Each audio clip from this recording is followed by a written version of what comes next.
Acreditai firmemente na Sagrada Escritura, e não permitais que o demônio vos engane. Somente através da Sagrada Escritura e dos ensinamentos do verdadeiro magistério da Igreja do meu Jesus, podeis alcançar o céu. Dobrai vossos joelhos em oração. Disse a mãe de Jesus, que nós devemos acreditar firmemente na Sagrada Escritura. Nós católicos acreditamos, também pessoas de outras religiões e seitas acreditam. Mas, nem todos conseguem fazer interpretações corretas daquilo que está escrito na Bíblia. Prova disso é a grande confusão doutrinária criada pelos protestantes, causada pela livre interpretação da Bíblia, ensinada por Lutero. Cada um, ao seu bel prazer, faz as suas próprias interpretações da Bíblia, causando assim milhares de divisões. E todos dizem que estão certos nas suas interpretações, porque eles acreditam que estão sendo iluminados pelo Espírito Santo. Se eles fossem realmente iluminados pelo Espírito Santo, então haveria apenas uma denominação protestante, e não milhares. Porque o Espírito Santo não se contradiz. E desde o seu início, sempre existiram crenças diferentes entre as denominações protestantes. Foi justamente para evitar essa confusão espiritual que Jesus deixou a sua igreja bem estruturada. Além das Sagradas Escrituras, a Igreja Católica também tem o Sagrado Magistério, que criou para nós o Catecismo. Obviamente as Sagradas Escrituras são importantes, mas o Catecismo também é importantíssimo, porque ele nos ensina a interpretação correta de tudo o que está escrito na Bíblia. Devemos ler a Bíblia com frequência, mas o Catecismo também deve fazer parte da leitura daqueles que buscam aprofundar-se na fé católica. Vamos conhecer um pouco sobre o Catecismo. Neste vídeo, vamos falar de um documento muito importante da Igreja, que é o Catecismo da Igreja Católica, que se encontra já em forma de livro, como também em compêndio, aqui no Brasil, pelas edições Loyola. É um instrumento que todos os católicos devem ter, devem ler, estudar, para conhecermos a doutrina da nossa Igreja.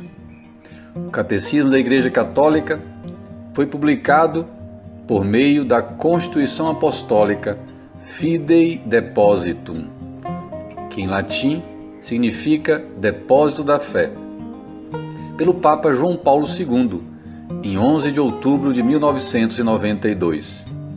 O Catecismo da Igreja Católica foi redigido depois do Concílio Vaticano II, portanto, um documento pós-conciliar que absorveu toda a renovação que encheu a Igreja de dinamicidade e criatividade para os novos tempos. Em sua estrutura geral, o Catecismo da Igreja Católica é dividido em 4 partes. A primeira parte é a nossa profissão de fé, os 12 artigos do Credo. É a chamada teologia dogmática, ou seja, são os dogmas da nossa Igreja, aquilo que a gente crê. A parte 2 trata do aspecto litúrgico, são os sacramentos e sacramentais, o batismo, a Eucaristia, o crisma, a confissão, o matrimônio, a ordem e a unção dos enfermos. É a vida sacramental da Igreja.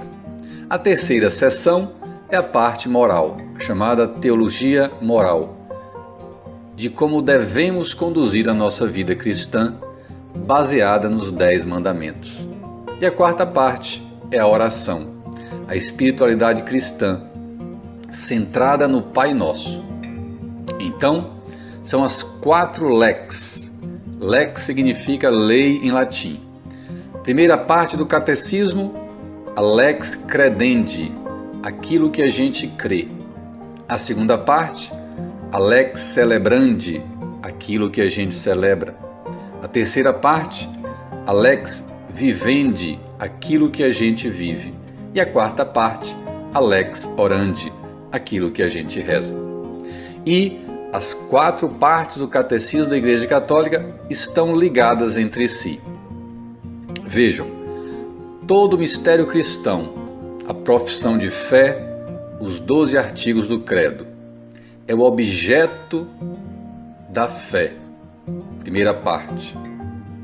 Agora, este mesmo mistério cristão, objeto de nossa fé, é celebrado e comunicado nos atos litúrgicos, a liturgia, segunda parte. O mesmo mistério cristão está presente para iluminar e amparar os filhos de Deus em seu agir, terceira parte. E por fim, este mesmo mistério cristão fundamenta a nossa oração, cuja expressão maior é o Pai Nosso, e constitui também objeto de nossa súplica, nosso louvor e de nossa intercessão. A igreja que Jesus deixou é bem estruturada, porque ela é formada por 3 pilares: a Sagrada Escritura, a tradição e o magistério. Portanto, é uma igreja completa, que vem sofrendo ataques desde o seu início. E agora, mais do que nunca. Porém, ela continua firme, porque o seu fundador nos prometeu que estaria conosco até o final dos tempos, e que as portas do inferno não prevalecerão sobre a sua igreja. Apesar da grande confusão espiritual e da perda da fé, eu acredito que a verdadeira Igreja de Cristo diminuirá de tamanho, mas, com certeza, não será derrotada. Porque os verdadeiros fiéis católicos jamais abandonarão a sua igreja, mesmo que tenham que passar pelo martírio, como está acontecendo na Nicarágua e em vários outros países.